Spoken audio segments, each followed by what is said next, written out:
11 de la mañana con 40 minutos, 11 de la mañana con 40 minutos en la cabina de Correo del Sur Radio. Empezamos el Furgón de Cola, el espacio de debate y comentarios en Redacción Central.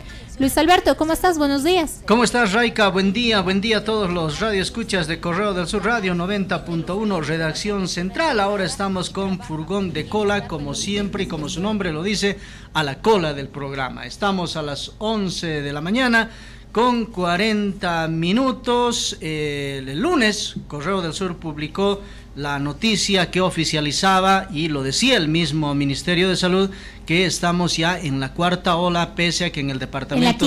En la quinta ola, pese a que en otros departamentos como Chuquisaca, Oruro y Cochabamba, si no me equivoco, todavía no se estaban... Santa Cruz, no se estaban registrando todavía un incremento de casos, pero lo que está empezando a ocurrir ya aquí en la ciudad de Sucre está llamando poderosamente la atención. Nos hemos enterado, por ejemplo, Raika, que ayer en horas de la tarde en la unidad educativa boliviano-alemán se enteran que hay un caso positivo de coronavirus, y ese rato prácticamente ha cundido el pánico en todos los padres de familia, incluso hasta altas horas de la noche, 12 de la noche, seguían los comentarios, y esta situación llama poderosamente la atención porque al parecer, si bien hay una normativa, un reglamento, un protocolo, como se dice, esta palabra de protocolo, no se está aplicando a cabalidad, y da la impresión que cada unidad educativa está tomando las decisiones como mejor le venga en gana, y así una situación de pandemia definitivamente no se puede manejar, porque ante este temor varios padres de familia han opinado que no deberían ir los alumnos a la escuela, que no van a mandar a sus hijos a la escuela porque ya han tenido experiencias muy dolorosas que han vivido en las anteriores olas de la pandemia del coronavirus, y esto está yendo así. Y esta mañana también, Raika, te cuento que conversamos con Marcelo Bert. Él es el jefe de las alianzas de UNICEF, que tiene su sede en La Paz, y él nos decía que lo último que se debería cerrar por la pandemia del coronavirus son las unidades educativas, las escuelas, los colegios, porque no se puede seguir ocasionándoles más daño a los estudiantes en el ámbito educativo. Ahora, a mí, si me permites, me parece que no estamos hablando de cierres, sino de cierres temporales. A mí la medida de la directora del Colegio Boliviano Alemán, entiendo seguramente que en el curso de la discusión hubo mucho pánico entre los padres, pero hubo una medida de cerrar el establecimiento por 2 días, y para una fumigación tienes que cerrarlo al menos una jornada. Primero eso. Y yo remarcaba que hay una diferencia entre esta decisión, por ejemplo, y la que se ha tomado en odontología. Claro, me dirán, en odontología eran 100 casos, pero hay que hacer la relación de la cantidad de alumnado frente a los 100 casos, y lo mismo, la relación de este caso en el Colegio Boliviano Alemán con la cantidad de casos de alumnos que tiene el mismo establecimiento. Entonces, pienso que en este caso específico para mí se han tomado las decisiones adecuadas, pero bien vale lo que dices, porque hay necesidad de una guía para que los colegios se sometan a ese protocolo. Ahora, cada establecimiento tiene un consejo de bioseguridad, y esto lo hacía notar también hoy día los establecimientos, en el caso de la unidad educativa Benjamín Guzmán, donde estuvo nuestro compañero de trabajo, Abel Reinaga, a raíz de esta molestia de los padres por las pruebas que se están tomando, que dicho sea de paso no necesitan del permiso de ellos, pero sí, por supuesto, alguna socialización. Ahora, el asunto no es tanto de decir hoy cierro y por 2 días y lo solucionamos el problema. Y uno se pregunta qué pasa si el día lunes hay otro caso positivo, y después resulta que tenemos el jueves de la próxima semana otro caso positivo. Esto nos va a llevar a que de manera permanente, no sé, tengan que estar cerradas las unidades educativas, cuando en realidad el punto no es ese.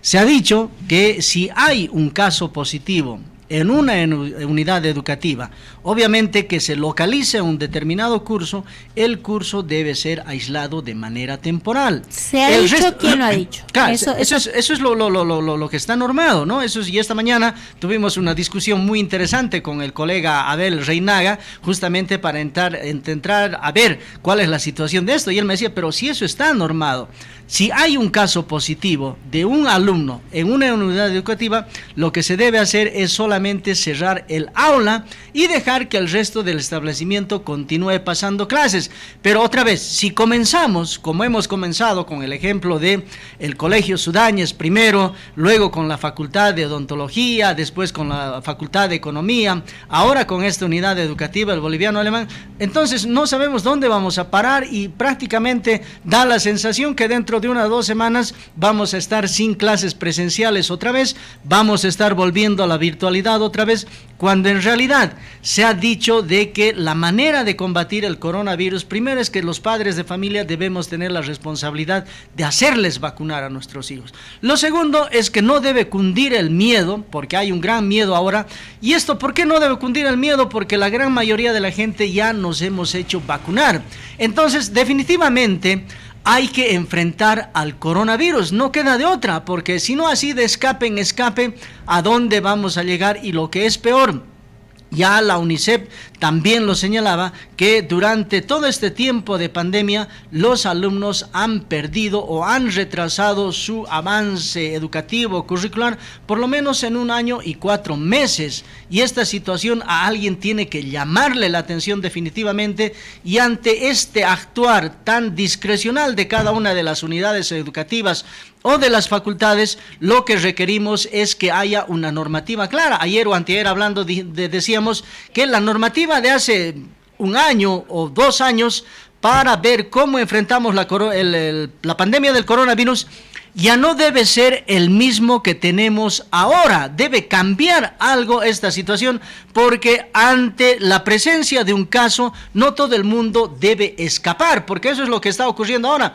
Se dice que hay un caso positivo, cierren las puertas, cierren los colegios, y uno se pregunta, ¿acaso los padres de familia van a mantenerse totalmente aislados? ¿Los padres de familia acaso van a quedarse cerrados en sus casas? En este ejemplo nomás que tenemos de los estudiantes de las unidades, no, van a seguir realizando sus actividades normales. Entonces, por favor, tomemos las palabras que ha dicho UNICEF, y UNICEF ha indicado que el último recinto que debería cerrarse en esta pandemia, que seguimos todavía avanzando, son las unidades educativas, pero aquí en el país estamos al revés. Es lo primero que se está cerrando y no nos estamos dando cuenta del grave daño que estamos causándole a la educación de nuestros hijos.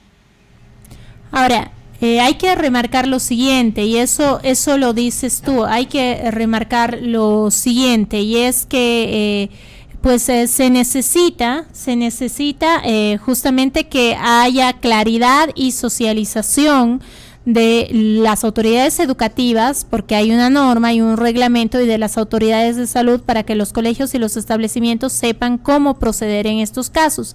Hay una norma, lo decía Luis Alberto, una norma tanto una norma que emana del Ministerio de Educación, y eso también nosotros debemos encargarnos de revisar y sintetizar y comentar a la población, como una norma del Servicio Departamental de Salud. Pero en definitiva, quien toma estas decisiones, quien ha dado la línea, es el Ministerio de Educación, y ahí debían sujetarse, ¿verdad? Y como que el Ministerio de Educación dice que decida cada una de las unidades educativas, claro, porque ahí tiene su consejo de bioseguridad y decidan ellos y eso no es nada serio, ¿no?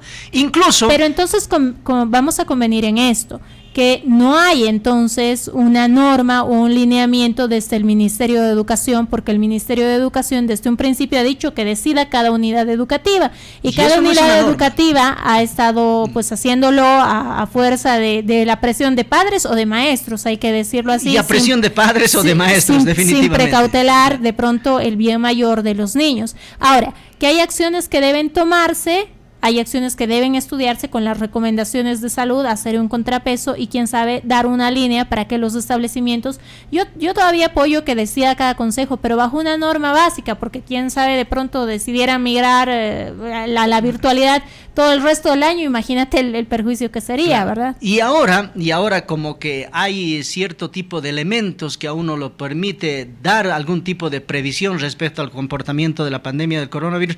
Tranquilamente, aprovechando que estamos ya en esta temporada de invierno, incluso se puede hacer coincidir la vacación de invierno con esta subida de la quinta ola, por ejemplo. Tendría que ser, es un recurso al cual se puede recurrir en el futuro inmediato, pero no empezar empezar a tomar ya este tipo de decisiones así tan a la ligera, que lo único que hace es causar daño a la gente. Lo que necesitamos es que definitivamente las instituciones, especialmente aquellas de salud y de educación, se pongan de acuerdo, porque no puede haber una decisión que sea tomada por el aspecto de salud y que diga, en este tipo de casos vamos a parar o a actuar de esta manera, y en otros casos que el Ministerio de Educación diga, bueno, que sea una decisión de las unidades educativas, del director, de los padres de familia, que tomen la decisión como que les da la gana, porque a eso nos están dejando y así no podemos manejar.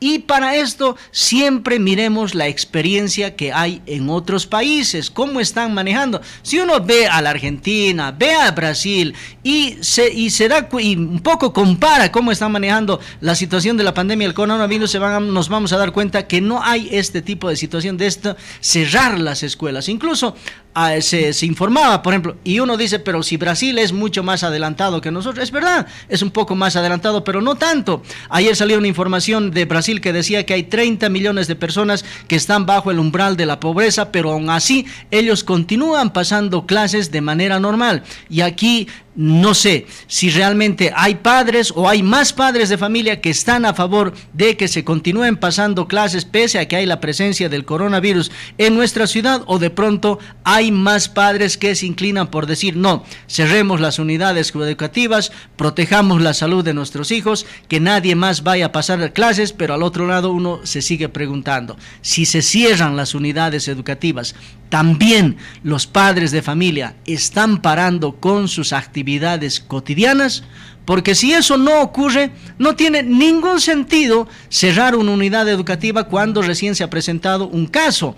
Lo que sí se ha recomendado siempre, que si hay varios casos, entonces ahí se toma la decisión de cerrar toda la unidad educativa. Pero hasta ahora, lo que estamos viendo, y ojalá se ha anunciado una reunión, si no me equivoco, va a ser mañana, del COEN, ojalá que se pueda normar, porque alguien tiene que poner definitivamente una sensación de orden en este tipo de manejo y no dejar que cada uno pues haga lo que quiere. Debemos darnos cuenta que lo que nos interesa, si bien nos interesa la salud de los niños, pero tampoco esto quiere decir que estén en un peligro permanente como tal, sino lo que interesa también ahora es la educación. Y vuelvo a reiterar, UNICEF lo ha dicho, el último recinto que debería cerrarse en esta pandemia es la educación. Y no lo dicen por gana de fregar, simplemente lo dicen porque realmente las experiencias en otras partes sí están demostrando esa situación. Es importante destacar lo que dices. Primero, necesitamos un lineamiento claro, y aquí no le vamos a echar simplemente la culpa a las autoridades departamentales, sino a las autoridades nacionales. Necesitamos que nos digan qué hacer, y nos lo digan sobre todo bajo ciertas certezas, explicaciones científicas, tomando en cuenta además estas recomendaciones de UNICEF, no solamente las recomendaciones de salud. Sobre esas decisiones, el COEM y el COET, sobre todo el COEM, dirán: los colegios pueden moverse dentro de este marco, y ya dentro de ese marco cada colegio podrá decidir. Y no es que estamos diciendo que los papás que se alarman por los casos de COVID-19 hacen mal. De pronto uno se alarma también por el desconocimiento y por cómo nos ha golpeado la pandemia, pero ahora tenemos los instrumentos necesarios, la ciencia nos da los instrumentos necesarios para poder prever cuándo va a venir una ola. Si tú recuerdas lo que dijeron las autoridades de salud, se está cumpliendo nomás. Las autoridades de salud dijeron, la quinta ola va a estar a fines de mayo, principios de junio, y como tal, ya ha sido declarada la quinta ola. Sí. Y vos dices, la ciencia nos dice, ¿no? Es evidente, la ciencia nos dice, y uno se pregunta, ¿dónde está el área de salud que hace ciencia en Sucre, en Chuquisaca, en nuestro departamento? ¿Dónde está la facultad de medicina, enfermería, las otras carreras que están relacionadas para que nos den luces sobre esto? A mí me extraña definitivamente, y ya me causa una sensación de mucha molestia e indignación también este silencio que tiene la universidad, cuando en realidad ellos podrían salir a decir, si hay un contagiado en una unidad educativa, actúen de esta manera. Si hay 2, ustedes actúen de esta manera. Si hay 3, actuemos de esta. Pero la universidad, con su facultad de odontología primero, después con la facultad de economía, nos están demostrando también que están andando al bombo, sin saber, sin ningún tipo de luces. necesitamos la ciencia y la universidad necesitamos en este momento que asuman este rol de ¿qué? De orientador. Es evidente, hay familias que han sufrido y muy duros golpes con la pandemia del coronavirus, han perdido a seres humanos y obviamente a ellos se los entiende y tienen ese temor de decir, no, yo me encierro, que no vaya mi hijo, se entiende, pero alguien tiene que guiar todo este caminar tan incierto como se nos está presentando ahora, y en ese sentido mi reclamación es a la Universidad San Francisco Javier, sin necesidad todavía de que, ¿qué dice la alcaldía? ¿Qué dice la gobernación? ¿Qué dice el gobierno nacional? Alguito tendría que salir de la Universidad San Francisco Javier de Chuquisaca, por lo menos para decir, nosotros como universidad, con nuestros jóvenes, con nuestros docentes, vamos a actuar de esa manera, pero sobre todo, ojalá que sea enfrentando, no escapando. Claro, y si lo están haciendo no nos estamos enterando porque falta socialización, y esto que señala Luis Alberto es un mal de toda la universidad, salvo la Universidad Mayor de San Andrés, que de cuando en cuando sí realiza pronunciamientos y comunicados sobre el área de salud, otros temas. No conocemos, la verdad, de ninguna otra universidad que lo haga. O sea, ese es un mal de todo el sistema universitario, ¿no?, boliviano. Ahora, ¿quién sabe? O sea, no lo están haciendo, pero lo están haciendo y no nos estamos enterando, pero igual, o sea, envíen estos comunicados, estas recomendaciones a los medios de comunicación, porque lo decías tú, de pronto vamos a tener que esperar meses por un lineamiento del gobierno cuando ya la guía académica podía darnos marcos en los cuales movernos. Había un comité científico que estaba trabajando, que no sabemos en qué ha quedado, es necesario que lo reactiven. Algo, ¿no? Lo que a mí me sigue llamando la atención es que 4 olas de la pandemia del coronavirus, alguito ha debido quedar de experiencia, algo ha debido quedar para escribir en la academia, pero necesitamos que esto se escriba, se diga ahora, no que salga de aquí un libro después de 1 año y 2 años, ¿no? Cuando la pandemia ya tenga otro nivel y solo sirva para decir que si por sí se viene otra pandemia, estos son los resultados que hemos encontrado en esta investigación. Otras universidades, has puesto el ejemplo de la Universidad San Andrés de la Paz, que sí ha estado opinando, que ha estado dando criterio, lo han estado haciendo, y otras universidades del mundo también, y San Francisco Javier, ¿por qué no? Y mucho más todavía si San Francisco Javier siempre se ha caracterizado por ser la vanguardia en el ámbito de la salud. Y ahora, en esta oportunidad, estamos viendo que prácticamente está quedando muy, pero muy relegada en ese sentido. Otro tema importante que toca también a los niños, que toca lamentablemente a los niños, es el tema de la violencia sexual. Hoy la edición impresa de Correo del Sur abre con un titular que da cuenta de un incremento de los casos de violencia sexual en el país. Alarma este incremento, y lo decía Edwin Martínez hoy día cuando conversábamos en Redacción Central. Una buena parte de los detenidos en San Roque y en las carceletas de los municipios de Chuquisaca están detenidos por crímenes de índole sexual. Y solamente el año pasado, de acuerdo con los datos que nos daba Edwin Martínez, solamente el año pasado en Sucre se han registrado más de 300 casos de violencia sexual, y en los otros municipios más de 600, esto por la diferencia poblacional. Pero nos sigue alarmando que esto siga pasando. No es nuevo, tú lo sabes porque cubres el área de seguridad, pero además que solamente cuando se presenta un caso donde la crueldad nos llega a dejar pasmados, reaccionamos. Cuando hay tantos niños que son sometidos a violaciones durante años, más bien las violaciones sistemáticas son un común denominador lamentable en la mayoría de los casos, porque son casos que se dan en el interior de las familias. Son muy pocos casos que se denuncian después de haber ocurrido una primera vez la agresión. Generalmente uno se entera y después dice desde sus 7 años, 8 años, 9 años, ahora la víctima tiene 11 años, 12 años, 14 años, son años y años en los que se han ido suscitando este tipo de crímenes. Y uno se pregunta qué es lo que está pasando. En las escuelas se habla a los alumnos, a los niños y a las niñas respecto a esta situación de educación sexual? De pronto, ¿no será que una niña o un niño que es agredido por un pariente, y eso es casi el 100% de los casos son del círculo cercano, el padre, el tío, son hermanos los que están involucrados en esta situación? ¿Acaso los niños no saben que si al ser víctimas de ese tipo de agresión no están siendo dañados?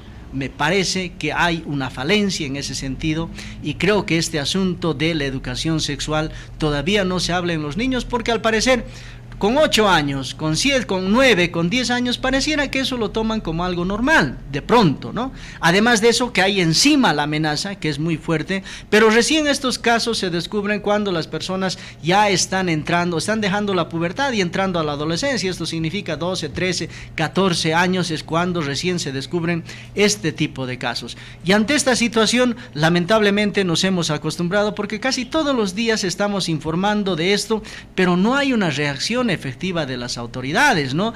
Cuando en realidad ellos deberían ser los que den mayores recursos para que se combate este mal. Vos decías, según el registro de la Defensoría del Pueblo, 300 casos denunciados en Sucre, más de 600 en las provincias. Y yo decía, si todas estas personas, estamos hablando de 900 denuncias de agresión sexual, si todos ingresaran a la cárcel, con seguridad las cárceles en poco tiempo se convertirían en pueblos, ¿no? Se convertiría en pueblos, porque habría tanta gente. Imagínate, estamos hablando de 900 casos, y ¿cuántos de estos han entrado a la cárcel? Con seguridad ni siquiera el 30%, con seguridad ni siquiera el 30% de todos esos casos están en las cárceles, sino que son denuncias que no avanzan, que no se puede dar con los agresores de los niños, de las niñas, de las adolescentes, y esto realmente hay que ver una manera de solucionar. Y una de las vías, a mí me parece, es que el sistema educativo, siempre se ha hablado de la transversal en educación sexual, en género, derechos y demás, pero esta parte debe ser desde un principio, para que los niños aprendan a defenderse desde un momento, y si es que son víctimas de alguna agresión, lo denuncien de manera inmediata y no tengan que sufrir entre 5 y 6 o más años. Claro, y también que se active el sistema de salud. Eso recomendaba, por ejemplo, algún especialista a tiempo de llamar la atención sobre el rol que juega el Estado, porque tenemos que esperar a que un niño probablemente esté al borde de la muerte o muera para recién reaccionar. El gobierno, y muy bien, está atendiendo con prestaciones de salud al niño de Yapacaní, pero ojo, este no es un favor del gobierno. La atención integral a las víctimas de violación, tratándose de poblaciones vulnerables, niños y adolescentes, es una obligación del Estado, eso está en la ley. Debían atender a estos 600, 900 niños víctimas en Chuquisaca y de todo el país, pero no lo hacen porque los casos no alcanzan una relevancia mediática, porque no son tan crueles como el caso de Yapacaní, y en ese caso intentan como hacerse de la vista gorda de lo que les dice la norma, porque probablemente aumentaría el costo para el Estado, porque son medicamentos que hay que cubrir, atenciones que hay que dar. Y lo que decías tú, la educación sexual, ¿verdad? A veces como padres y como familias entendemos la educación sexual solamente que van a ir a hablarles a los chicos de métodos anticonceptivos, y ahí juega mucho la creencia y la religión que profesamos. Pero la educación sexual no es solo eso, señores, es también ayudarles a los chicos a prevenir y a defenderse, y a que nos alerten en el debido momento de estas situaciones que están viviendo, de estos delitos que están cometiéndose contra ellos, porque hay estudios mucho más alarmantes. Nos decía Edwin, estos son los casos que se denuncian, y los que no se denuncian, y las agresiones menores, los abusos sexuales que muchas veces en las mismas familias se dejan pasar, o el mismo niño o niña agredida deja pasar. Imagínate cómo subirían los números, como dices. Psicología es una ciencia, eso nadie lo va a negar, ¿no? Entonces, otra vez aquí, ¿quién tiene que darnos una respuesta respecto a por qué ocurren estos casos? ¿Qué pasa en la mente de estas personas? ¿Por qué hay esta clase de desviaciones? ¿Dónde está mal? ¿Qué es lo que ha pasado? Me imagino que son las carreras de psicología las que tienen que empezar a estudiar estos casos de manera mucho más profunda, porque este es un problema grave. Ahora nos hemos acostumbrado a verlo como algo normal, pero debemos darnos cuenta que es un problema grave, gravísimo el que estamos viviendo, y lo que es peor, no hay la tendencia a que estos índices bajen, sino suban. Entonces, ¿cuál es la respuesta que se prepara? Primero, yo pienso que debemos entender por qué la gente actúa de esa manera. ¿Por qué un tío que recibe el abrazo de su sobrino, de su sobrina, confunde esa situación y termina abusándolo sexualmente o violándolo? ¿Qué es lo que pasa?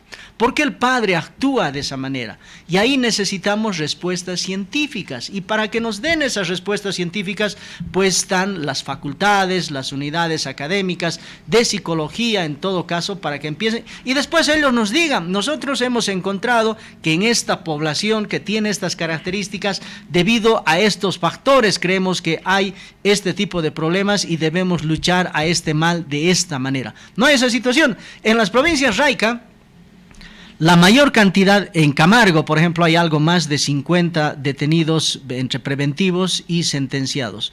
Por lo menos entre el 80 y el 90% son por problemas sexuales. Sí, eso nos decía Edwin Martínez, y acoto algo más, porque para mí la visión, el enfoque de este problema no solamente tiene que venir del área de salud, sino tiene que ser un enfoque integral, porque ahí tú te preguntas qué es lo que hace que una sociedad, porque en realidad estamos fallando todos como sociedad, esté actuando así.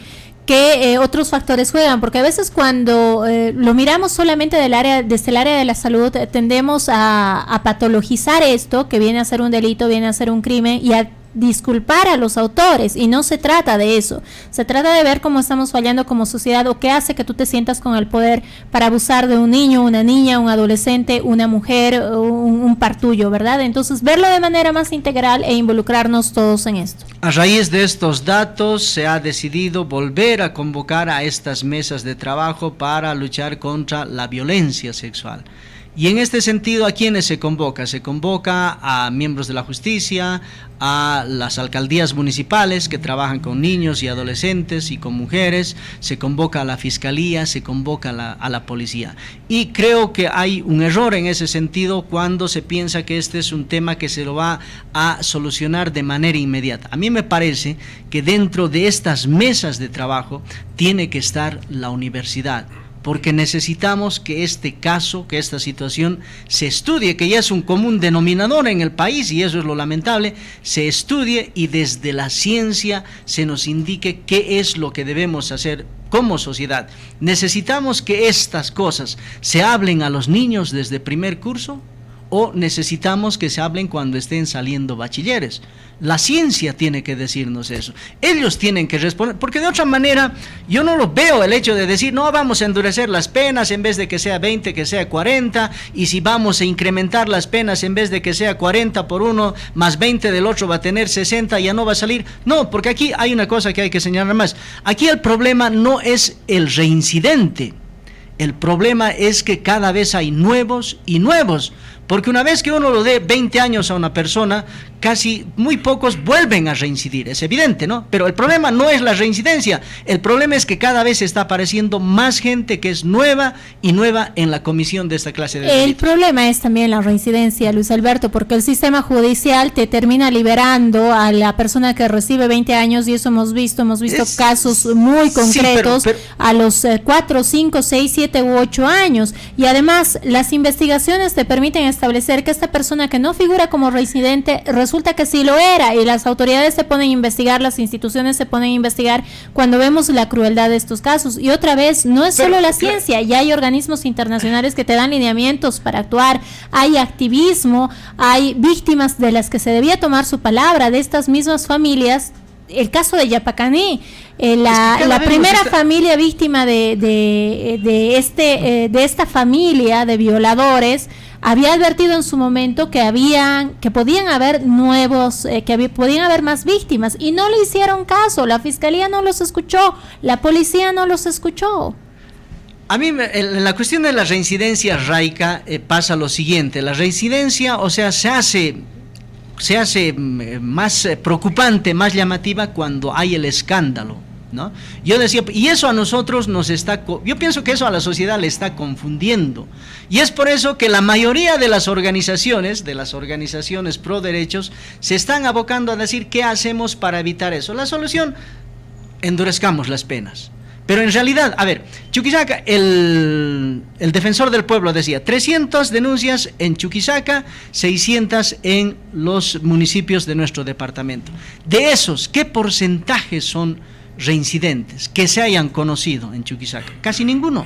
No lo sabemos, Luis Alberto, no tenemos datos, no presumamos. Pero son datos bajísimos, son datos vacíos. Pero no presumamos, claro, porque no los tenemos. Pero son datos bajísimos, eso es seguro, Raica. Lo que pasa es que donde se hace la sensación de que este es un gran problema, cuando surte el escándalo, que es cierto, hay que darle la respectiva cobertura y la preocupación, no estoy diciendo que no, pero a mí me parece que en la sociedad cada vez la mente de todos nosotros se está volviendo más chueca, y eso es un gran problema. Por eso, desde mi punto de vista, yo pienso que aquí debe haber un factor de ciencia, ¿no?, de estudio. ¿Por qué hay estas desviaciones?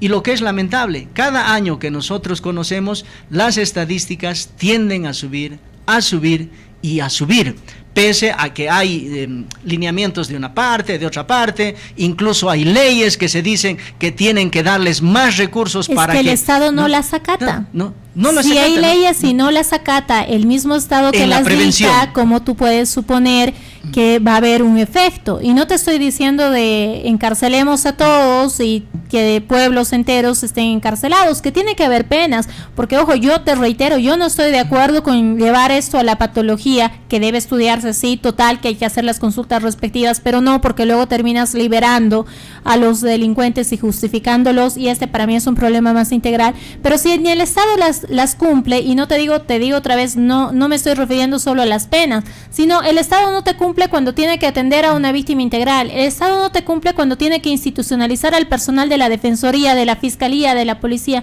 no te cumple, porque esa gente es la que más se cambia y la que menos paga, la gente que tiene que atender. Eso solamente en el ámbito de la atención, porque si vamos a la prevención, pues mucho menos. Ese es el punto. En el ámbito de la atención hay una serie de falencias porque las víctimas no reciben una atención rápida, oportuna, para que se busque una sanción al agresor. Pero al otro lado, ¿cómo prevenimos este problema? Son dos puntos que vos lo has señalado claramente, y creo que al país ahora le toca, como una política de Estado, trabajar en la prevención. Y en la prevención no solamente en el hecho de decir hoy salimos con bombos y sonajas, platillos, claro, a la plaza y hacemos una marcha y gritamos por acá, por allá y después nos olvidamos hasta el año. No, tiene que haber un programa de prevención mucho más consistente, y en este sentido yo sí, y me sigue preocupando, ¿por qué nos estamos desviando como sociedad tanto nos estamos desviando tanto? Como algo está mal y alguien tiene que decirnos, saben, lo que nosotros hemos encontrado en la investigación resulta que estas personas están mal por este tipo de causas, y combatamos este problema de esta manera. Yo pienso que por ahí tendría que llegar la solución en el aspecto de la prevención.